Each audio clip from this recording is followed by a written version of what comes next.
യഥാർത്ഥത്തിൽ ഒരു തെമ്മാടി രാജ്യമായിട്ടാണ് അമേരിക്ക പ്രവർത്തിക്കുന്നത്. അല്ലാണ്ട് ഇപ്പോൾ എന്തിനാണ് മറ്റു വലിയ പ്രകോപനങ്ങളൊന്നും ഇല്ലാതെ ഇറാനെ കയറി ഇപ്പോൾ ആക്രമിച്ചിരിക്കുന്നത്? അവരുടെ 3 ആണവ കേന്ദ്രങ്ങളെയൊക്കെയാണ് ആക്രമിച്ചിരിക്കുന്നത് എന്ന ചോദ്യങ്ങളാണ് ഉയർന്നു കേൾക്കുന്നത്. യഥാർത്ഥത്തിൽ ഈ ഇസ്രായേലൊക്കെ പറയുന്നത് ഈ ഇസ്ലാമിക് ഭരണകൂടം എന്ന് പറയുന്നത് നമുക്കൊരു വലിയ ത്രെട്ടാണ്, അതുകൊണ്ട് നമ്മൾ അവരെ കീഴ്പ്പെടുത്തി എന്നുള്ളതാണ്. യഥാർത്ഥത്തിൽ അതുപോലെ തന്നെ ഭീഷണി തന്നെയാണ് ലോകത്തിന് അമേരിക്കയും. അതൊരു വസ്തുത തന്നെയല്ലേ?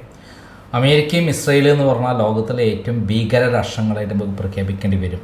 കാരണം ഇന്ന് പുലർച്ചയ്ക്ക് അമേരിക്ക നടത്തിയുള്ള ബോംബാക്രമണം, അതായത് 3 ആണവ കേന്ദ്രങ്ങൾ ലക്ഷ്യമാക്കിക്കൊണ്ട് അവർ നടത്തിയിട്ടുള്ള ബോംബാക്രമണം അതാണ് തെളിയിക്കുന്നത്. ലോക പോലീസാണ് അവരെ ചോദ്യം ചെയ്യാൻ ആരും പാടില്ല. അവർ എന്ത് ചെയ്യുന്നു അത് മറ്റുള്ളവർ അംഗീകരിച്ചോളണം. എന്ത് തെമ്മാടിത്തം കാണിച്ചാലും അതൊന്നും പ്രശ്നമല്ല എന്ന് കൃത്യമായി തെളിയിച്ചിരിക്കുകയാണ്. അതായത് അമേരിക്കയുമായിട്ട് ഇറാൻ യാതൊരു യുദ്ധവുമില്ല, സത്യത്തിൽ ഇസ്രയേലുമായിട്ടും യുദ്ധമില്ല. പക്ഷേ ഇസ്രയേൽ ഒരു ദിവസം രാവിലെ എഴുന്നേറ്റ് നോക്കുമ്പോൾ അവർ ആക്രമിച്ചു, ആണവ ശാസ്ത്രജ്ഞന്മാരെയും അതേപോലെ സൈനിക മേധാവിമാരെയും വധിച്ചു, അവരുടെ ആണവ കേന്ദ്രങ്ങൾ ആക്രമിച്ചു, അതോടൊപ്പം സൈനിക കേന്ദ്രങ്ങൾ ആക്രമിച്ചു. അങ്ങനെ ഒരു ഏകപക്ഷീയമായിട്ടുള്ള ഒരു ആക്രമണമാണ് സ്റ്റാർട്ട് ചെയ്തത്. ഒരു രാജ്യത്തിൻ്റെ പരമാധികാരത്തെ ചോദ്യം ചെയ്തുകൊണ്ട് മറ്റൊരു ഇസ്രയേൽ എന്ന രാജ്യം തങ്ങൾക്ക് സൈനിക പവറുണ്ട്, ആയുധങ്ങളുണ്ട്, അത് ആരുടെ മേലും നമുക്ക് പ്രയോഗിക്കാം, തങ്ങൾക്ക് ഭീഷണിയാണെന്ന് പറയുക, എന്നിട്ട് ആ രാജ്യത്തെ ആക്രമിക്കുക. അങ്ങനെയാണെങ്കിൽ ലോകത്തിലെ ഏറ്റവും വലിയ ഭീഷണി ഇസ്രയേലല്ലേ? ഇസ്രയേൽ ഹമാസിന് നേരെ ഗാസയിൽ നടത്തിയ ആക്രമണങ്ങൾ, അതായത് കുട്ടികൾ, സ്ത്രീകൾ, നിരപരാധികളായ ആളുകൾ, ഇവരുടെ മേൽ ദിവസേന ചെയ്തുകൊണ്ടിരിക്കുന്ന എന്താണ്? ഏതോ കുറേ ഹമാസുകാർ ചെയ്ത തെമ്മാടിത്തരത്തിന് തിരിച്ച് പാവപ്പെട്ട കുട്ടികളുടെ മേലും സ്ത്രീകളുടെ മേലും ആക്രമണം നടത്തുകയാണ് വേണ്ടത്. എവിടെയും ആശുപത്രികളെ മേലെ ആദ്യം ആശുപത്രികൾ ബോംബിട്ട് തകർത്തു, സ്കൂളുകൾ തകർത്തു, ആരാധനാലയങ്ങൾ തകർത്തു, ഓഫീസുകൾ തകർത്തു. ഒന്നും അവിടെ ഇല്ല ഗാസയിൽ. ഗാസ എന്ന് പറയുന്ന കൊച്ചുവട്ടത്തുള്ള സ്ഥലത്തെ തവിട് പൊടിയൊക്കെയാണ്, ബിൽഡിങ്ങുകളൊന്നും തന്നെയില്ല. പിന്നെ ടെന്റ് കെട്ടി സഹായം എത്തി ഭക്ഷണം കഴിക്കുന്ന സമയത്താണ് പലപ്പോഴും അവർ ബോംബാക്രമണം നടത്തുന്നത്. ഈ ആക്രമണം നടത്തുന്ന ഇസ്രയേലിനെ എന്താണ് പറയേണ്ടത്? ഇതിനെ കൂട്ടി നിൽക്കുന്ന ആരാണ്? അമേരിക്കയാണ്, ട്രംപാണ്. ട്രംപ് ഇസ്രയേലിന് മേലിപ്പോൾ നടത്തിയിട്ടുള്ള നടപടി ലോകരാജ്യങ്ങൾ തമ്മിലുള്ള ഉടമ്പടികൾക്കൊക്കെ വിരുദ്ധമാണ്.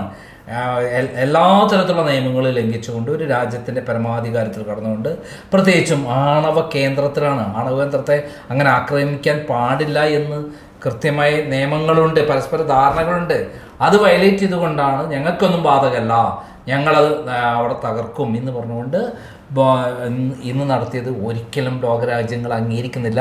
എല്ലാ രാജ്യങ്ങളും ഒരേപോലെ അമേരിക്കയ്ക്കെതിരെ, ഈ നടപടിക്കെതിരെ ശക്തമായ രൂപത്തിൽ പ്രതിഷേധിച്ചു എന്നുള്ളതാണ് സത്യം. പ്രത്യേകം സ്വീഡനെ പോലെ ഒരു രാജ്യം, ചിലി, ലാറ്റിൻ അമേരിക്കൻ രാജ്യങ്ങൾ, അറബ് രാഷ്ട്രങ്ങൾ, ചൈന, റഷ്യ റെസ്പോൺസിബിൾ എന്നാണ് പറഞ്ഞിരിക്കുന്നത്. അതേ, ഓസ്ട്രേലിയ, ഇവരെല്ലാവരും, ന്യൂസിലാൻഡ് കൃത്യമായി പറഞ്ഞു ഇതൊരു വയലേഷനാണ്, ഇത് പാടില്ല. അങ്ങനെ ഇറാൻ ഇസ്രായേലിനും അതേപോലെ അമേരിക്ക അനുകൂലമായിട്ട് 100% സപ്പോർട്ട് ചെയ്ത ഒരു രാജ്യവും ഇല്ല എന്നുള്ളതാണ് സത്യം. ഇതൊരു ഭീകര രാഷ്ട്രമാണ് അമേരിക്ക എന്ന് തെളിയിച്ചിരിക്കുകയാണ് ഈ കാര്യത്തിൽ. ഇതെന്താണ് ചെയ്തത്? 3 ആണവ കേന്ദ്രങ്ങൾ, ആ ആണവ കേന്ദ്രങ്ങൾ ഇസ്രയേലിന്, അതായത് അമേരിക്കയുടെ ഒരു പാവയായിട്ട് ഇസ്രായേൽ പ്രവർത്തിക്കുകയാണെന്നാണ് അല്ലേ? ഇസ്രയേലിൻ്റെ ഭാവിയായിട്ട് അമേരിക്ക പ്രവർത്തിക്കുന്നു എന്നാണ് ഇന്ന് കണ്ടിട്ടുള്ളത്. അതിന് ഇസ്രയേൽ പ്രസിഡന്റ് ഭയങ്കരമായി ഹിസ്റ്റോറിക് സംഭവമാണ്. അത് ഇസ്രയേലിൻ്റെ ജനങ്ങൾ കടപ്പെട്ടിരിക്കുന്നു, സുവർണ ലിപികളിൽ എഴുതപ്പെടും ട്രംപിനെ കുറിച്ച് എന്നെല്ലാമാണ് പറഞ്ഞത്. ഏതൊരു രാജ്യത്തെ ആക്രമിച്ചിട്ട് അങ്ങനെയാണോ സുവർണ ലിപികളിൽ എഴുതപ്പെടുക? ട്രംപിനെതിരെയായി തീർന്നിരിക്കുന്നു അമേരിക്കൻ ജനതയടക്കം. അമേരിക്കയിലെ ഡെമോക്രാറ്റ് പാർട്ടിയിലും റിപ്പബ്ലിക്കൻ പാർട്ടിയിലും ആളുകളടക്കം ഇദ്ദേഹത്തിനെതിരായി തീർന്നിരിക്കുന്നു എന്നുള്ളതാണ് സത്യം. തോന്നിവാസമാണ് ട്രംപ് കാണിക്കുന്നത് എന്ന കാര്യത്തിൽ യാതൊരു സംശയവുമില്ല. നമ്മുടെ മുഖ്യമന്ത്രി പിണറായി വിജയൻ പറഞ്ഞത് ഇസ്രായേൽ ഒരു തെമ്മാടി രാഷ്ട്രമായി മാറിയിരിക്കുകയാണെന്ന് വോട്ടിന് വേണ്ടിയിട്ട് പറഞ്ഞതായിരിക്കാം. പക്ഷെ അത് സത്യമാണല്ലോ. ഇസ്രായേൽ എന്ന് പറയുന്നത് തെമ്മാടിത്ത രാജ്യമാണ്, ഭീകര രാഷ്ട്രമാണ്. അവർ നടത്തിക്കൊണ്ടിരിക്കുന്ന കാര്യങ്ങൾ എന്താണ്? അപ്പോൾ ഇവിടെ തന്നെ ഇറാനുമായിട്ടുള്ള യുദ്ധത്തിന് സാഹചര്യം എന്തായിരുന്നു? അവര് ഇറാന്റെ കൈവശം പുതുതായി ഉണ്ടാക്കി വരുന്ന യുറാനിയം സമ്പുഷ്ടീകരിച്ച് അവർ ആണവായുധങ്ങൾ ഉണ്ടാക്കാൻ പോണു, ന്യൂക്ലിയർ ബോംബ് ഉണ്ടാക്കാൻ പോണു എന്നുള്ളതാണ് അവരുടെ പ്രശ്നം. ഈ ന്യൂക്ലിയർ ബോംബ് ഇവരുടെ കയ്യിലില്ലേ, ഇസ്രയേലിന്റെ കയ്യിലില്ലേ? അവർക്ക് മാത്രമേ ഉണ്ടാക്കാൻ പാടുള്ളൂ. അതായത് അവർ പറയാൻ ഉദ്ദേശിക്കുന്ന പറഞ്ഞാൽ അവർക്ക് അവരുടേതായ താല്പര്യമുണ്ട്. ആ താല്പര്യത്തെ ലോകത്തിന് മുമ്പാകെ മുഴുവൻ അടിച്ചേൽപ്പിക്കും, അതിന് വിരുദ്ധമായി നിൽക്കുന്ന എല്ലാവരെയും ഇല്ലാതാക്കുന്നുള്ളതാണ് അവരുടെ നിലപാട്. അതായത് പിന്നെ ഈ ആയുധങ്ങൾ അമേരിക്കൻ്റെ കൈവശമില്ലേ, ന്യൂക്ലിയർ ബോംബില്ലേ, ഈ ഇസ്രയേലിൻ്റെ കയ്യിലില്ലേ? ഈ ഇസ്രയേലിൻ്റെ കയ്യിൽ എല്ലാത്തരം ആയുധങ്ങളുണ്ട്. അവർക്ക് ആരുടെ മേലും പ്രയോഗിക്കാം. അവർ ആശുപത്രിയുടെ മേൽ ഇത് പ്രയോഗിച്ചപ്പോൾ അത് യുദ്ധത്തിന് വിരുദ്ധമായ യുദ്ധക്കുറ്റത്തിൽ പെടുന്നതെന്ന് പറഞ്ഞിട്ട് അവർ ആക്ഷേപം പറയണ്ടായി. എന്നാലും ഹമാസിൽ അവിടെ എത്ര ഹോസ്പിറ്റൽ തകർത്തവർ, എത്ര വീടുകൾ, എത്ര സ്കൂളുകൾ തകർത്തു, എത്ര ഓഫീസുകൾ തകർത്തു. അങ്ങനെ എല്ലാം തകർത്തുള്ള ഒരു രാജ്യമാണ്. നിരപരാധികളായ ആളുകളുടെ 100,000-ഓളം ആളുകളെ കൊന്നൊടുക്കിയ രാജ്യമാണ് പറയുന്നത് ഞങ്ങളുടെ ഒരു ആശുപത്രിയിൽ വീണ് ഇത് വിചാരണ ചെയ്യണം, ഇത് യുദ്ധക്കുറ്റമാണ് എന്ന് പറയുന്നത്. ശരിക്കും ആരാണ് ഭീകരരാഷ്ട്രം? ഇസ്രയേലാണ്. ഇപ്പോൾ ഉണ്ടായിട്ടുള്ള യുദ്ധം കാരണം പശ്ചിമേഷ്യ മുഴുവൻ സമാധാനത്തിൻ്റെ അവിടെ അസ്വസ്ഥതയിലേക്ക് കൊണ്ടുപോയില്ലേ? ഇപ്പോൾ ഇന്നലത്തെ യുദ്ധത്തോടുകൂടി ഇറാൻ അമേരിക്കയുടെ 20 താവളങ്ങൾ ആക്രമിച്ചാൽ അത് പശ്ചിമേഷ്യയിലെ അറബ് രാഷ്ട്രങ്ങളടക്കം ഉണ്ടാവില്ലേ? UAEയും അതേപോലെ സൗദി അറേബ്യയും ഒമാനും ഖത്തറും അടക്കമുള്ള സ്ഥലങ്ങൾ, അങ്ങനെയുള്ള ഏതൊക്കെ സ്ഥലങ്ങളാണ് അവർക്ക് സൈനിക താവളങ്ങൾ ഒരുക്കിയിട്ടുള്ള ആ സ്ഥലങ്ങൾ കംപ്ലീറ്റ് ആക്രമിക്കില്ലേ ഇറാൻ? അപ്പം പശ്ചിമേഷ്യ മുഴുവൻ പുകയില്ലേ? അമേരിക്കയുടെ ആവശ്യം അങ്ങനെ ആക്രമിച്ചാൽ അവർക്ക് നേരിട്ട് യുദ്ധത്തിലേക്ക് വരാം. അമേരിക്കയിൽ ഏതെങ്കിലും ഒരു സ്ഥലത്തെ ആക്രമിച്ചു കഴിഞ്ഞാൽ ഉടനെ അവർക്ക് നേരിട്ട് യുദ്ധത്തിലേക്ക് കടക്കാം, പട്ടാളക്കാരെ ഇറക്കാം എന്നുള്ളതായിരിക്കാം അവർ ചിന്തിക്കുന്നത്. ഇറാൻ പ്രസിഡന്റിനെയൊക്കെ നമ്മുടെ പ്രധാനമന്ത്രി വിളിച്ചിട്ടുണ്ട്, ഫോണിൽ വിളിച്ച് ഇതിൽ ഉത്കണ്ഠ രേഖപ്പെടുത്തിയിട്ടുണ്ട്. അതേപോലെ റഷ്യയിലേക്ക് ഇറാന്റെ വിദേശകാര്യമന്ത്രി പോയിട്ടുണ്ട്. നാളെ അവർ തമ്മിൽ ചർച്ച നടക്കുകയാണ്. ചൈന ശക്തമായ പ്രതിഷേധം അറിയിച്ചിട്ടുണ്ട്. അപ്പം ഇനി നാളെ ചൈനയും റഷ്യയും ഈ യുദ്ധത്തിലേക്ക് വരില്ല എന്നും പറയാൻ പറ്റില്ല. കാരണം റഷ്യ പറഞ്ഞെന്താ, ഈ പറയുന്ന ഫർദോ എന്ന് പറയുന്ന സ്ഥലത്ത് അവരുടെ ആളുകൾ പ്രവർത്തിക്കുന്നുണ്ടെന്നാണ്. അങ്ങനെയുള്ള സ്ഥലത്തേക്ക് നിങ്ങൾ ആക്രമണം നടത്തരുതെന്ന് റഷ്യ മുന്നറിയിപ്പ് നടത്തിയിട്ടുള്ളതാണ്. ഇപ്പൊ റഷ്യക്കാരും മരിച്ചാൽ തീർച്ചയായും റഷ്യയും ഇതിൽ പങ്കെടുക്കാം. റഷ്യ ദുർബലയാണ്. കാരണം ഉക്രൈൻ യുദ്ധവുമായി ഉള്ള അവരുടെ സമീപനം ശരിയല്ല. കാരണം ഉക്രൈനെ അവരും ഇതേപോലെ അവരുടെ സുരക്ഷാ പറഞ്ഞിട്ടാണ് ആക്രമിച്ചത്. എത്ര കാലമായി ഈ യുദ്ധം നടക്കുന്നു, അവിടെ എത്ര പേരെ കൊന്നൊടുക്കി, എത്ര നഗരങ്ങൾ ചുട്ടുചമ്മലാക്കി.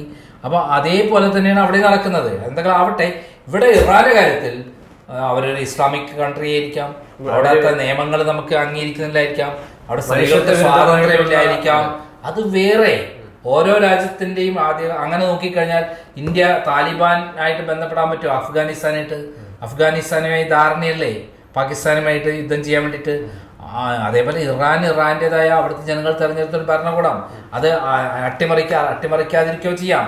പക്ഷെ യുദ്ധത്തിന്റെ നീതികളെല്ലാം ലംഘിച്ചുകൊണ്ട് ഞങ്ങൾ ലോക പോലീസാണ്, ഞങ്ങൾ ചെയ്താൽ അത് അംഗീകരിക്കണം, അവര് ഭീകര രാജ്യമാണ്, ഞങ്ങൾ ചെയ്യുന്ന ഭീകരതയല്ല എന്ന് പറയുന്നത് കാപട്യമാണ്. മാത്രമല്ല അവർ ലോകത്തെ മുഴുവൻ നിയന്ത്രിക്കാൻ വേണ്ടിയും അല്ലെങ്കിൽ 3ാം ലോക യുദ്ധത്തിന് വേണ്ടിയിട്ട് 2 ലോകമഹായുദ്ധങ്ങൾ കഴിഞ്ഞു, ഇത് 3ാം ലോകമഹായുദ്ധത്തിനുള്ള തുടക്കവുമായിരിക്കാം ഇന്ന് അമേരിക്കയുടെ ബോംബ് എന്ന് പറയാൻ പറ്റും.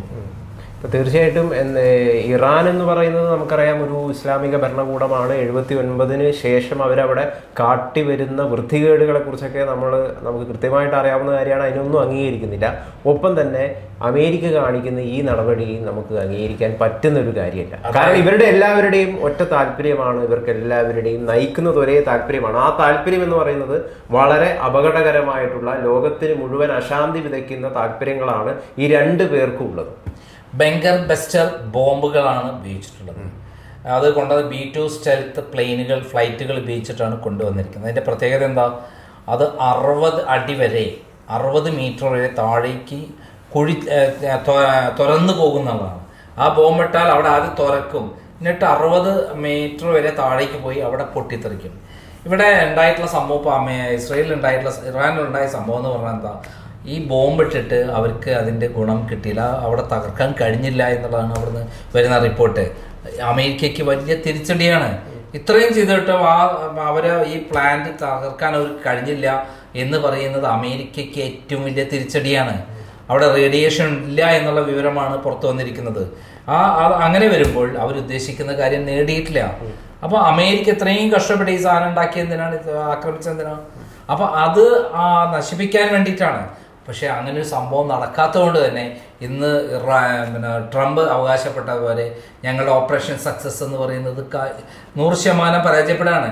അതോടൊപ്പം തന്നെ ട്രംപിന് അമേരിക്കയിലടക്കം ജനങ്ങളുടെയും രണ്ട് പാർട്ടികളുടെയും, സ്വന്തം പാർട്ടിയുടെയും അതേപോലെ എതിർ പാർട്ടിയുടെയും ശക്തമായുള്ള അടുപ്പുണ്ടായിട്ടുള്ളത്.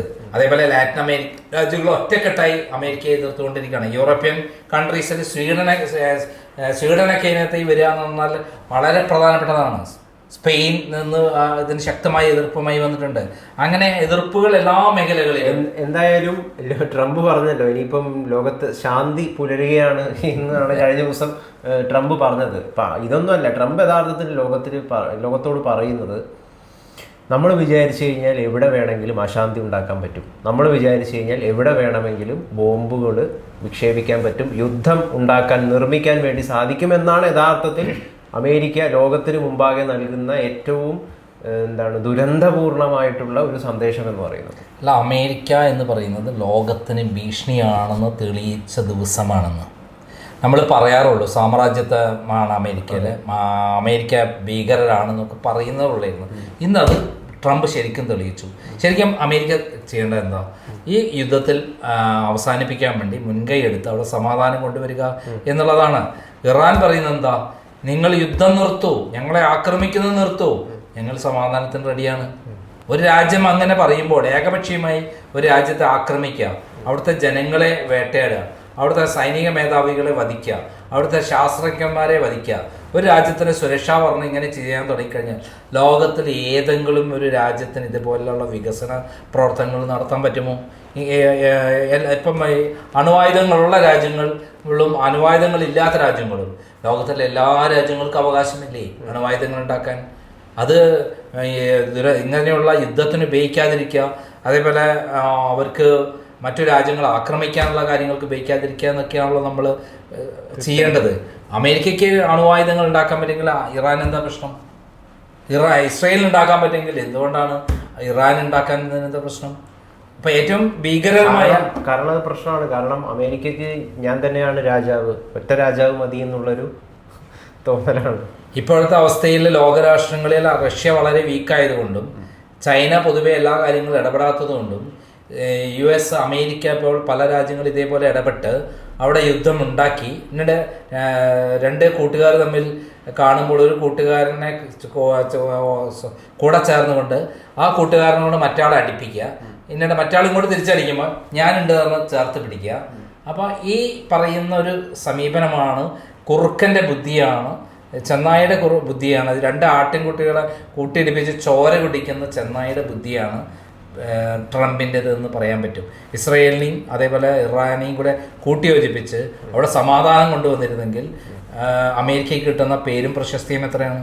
അങ്ങനെയല്ല അവരുടെ എല്ലാ തരത്തിലുള്ള പെരുമാറ്റം ലോകരാഷ്ട്രങ്ങളെല്ലാം തന്നെ അവരുടെ കീഴിൽ അടിമകളെ പോലെ നിൽക്കണം. അമേരിക്ക പറയുന്നത് കേട്ട് ജീവിക്കണം. 79 ശേഷം ഇറാൻ സ്വീകരിച്ച ഒരു ഫോറിൻ പോളിസി എന്ന് പറയുന്നത് നൈദർ വെസ്റ്റ് അല്ലെങ്കിൽ നൈദർ ഈസ്റ്റ്, വെസ്റ്റിനോടും ഈസ്റ്റിനോടും കൂട്ടുകൂടില്ല, ഞങ്ങളുടേതായിട്ടുള്ളൊരു സാമ്രാജ്യം നിർമ്മിക്കുന്നുള്ളതാണ്. പിന്നീട് അത് 2000 അവരത് മാറ്റുകയും കുറച്ചും കൂടി ഈസ്റ്റിനോട് ചേർന്ന് നിൽക്കാം, അതായത് റഷ്യയോടും ചൈനയോടും ചേർന്ന് നിൽക്കുക എന്നുള്ളൊരു സ്വഭാവത്തിലായി. അല്ല, ചൈനയും റഷ്യയും ഇതിൻ്റെ അകത്ത് യുദ്ധത്തിൽ പങ്കെടുക്കുക എന്നൊന്നും നമുക്ക് പറയാൻ പറ്റില്ല. പക്ഷേ ഇല്ല എന്നും പറയാൻ പറ്റില്ല. പങ്കെടുക്കുക വേണ്ടി ചെയ്താൽ തേർഡ് വേൾഡ് വാറാണ്, 3ാം ലോക മഹായുദ്ധമാണ്. അങ്ങനെ ഉണ്ടാവില്ല എന്നും പറയാൻ പറ്റില്ല. ഇന്ന് അങ്ങനെയാണ് ലോകത്തിലെ വിവിധ രാജ്യങ്ങളിൽ നിന്ന് കിട്ടിയ റിപ്പോർട്ടുകൾ അമേരിക്കയ്ക്ക് വടക്കൻ ലാറ്റിൻ അമേരിക്കൻ രാജ്യങ്ങളിൽ പോലും ഭീഷണി നേരിടേണ്ടി വരും.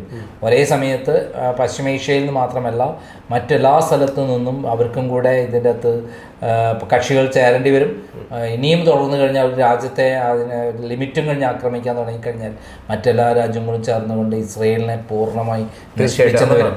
വെറും 97 ലക്ഷം ജനസംഖ്യയുള്ള അറബ് രാഷ്ട്രങ്ങളിൽ നിന്ന് മൂത്രമൊഴിച്ചാൽ ഒഴുകിപ്പോകുന്ന ഒരു രാജ്യം, ആപ്പാടെ കേരളത്തിൻ്റെ 1/3 ഭാഗമുള്ളൂ. ആ രാജ്യത്തെ എല്ലാവരും കൂടി ചേർന്ന് ആക്രമിച്ചാൽ ഇസ്രയേൽ ഉണ്ടാവില്ല. ഈ ബുദ്ധി ഇല്ലാത്തതുകൊണ്ടാണ് അറബുകളെല്ലാം കൂടെ തമ്മിൽ തല്ലുന്നത്. അവരെല്ലാവരും കൂടി ചേർന്ന് ഇവർ അറ്റാക്ക് ചെയ്തിരുന്നെങ്കിലോ? തീർച്ചയായിട്ടും. അതായത് നമ്മൾ ഒരു കോയിൻ്റെ ഇരുവശം എന്ന് പറയില്ലേ, അതിൽ ഒന്നാമത്തെ വശം ഇറാൻ ആണെങ്കിൽ മറ്റേ വശം അമേരിക്ക തന്നെയാണ്. അതിന് സംശയമില്ല. അല്ല, ഇസ്രയേലിനെ മുന്നിൽ ഇട്ട് അമേരിക്ക കളിക്കുന്ന കളിയാണ്. ഇപ്രാവശ്യത്തെ യുദ്ധം തീർച്ചയായും ട്രംപ് ഉണ്ടാക്കിയതാണ് എന്ന് നമുക്ക് തീർത്ത് പറയാൻ പറ്റും. അത് ആണവ കരാറിൽ ഏർപ്പെട്ടില്ല എന്ന് പറഞ്ഞിട്ട് 60 ദിവസം സമയം കൊടുത്ത് പിറ്റേ ദിവസം ആക്രമിക്കുകയാണ്. തെമ്മാടിത്തമാണ് ട്രംപ് കാണിക്കുന്നത്.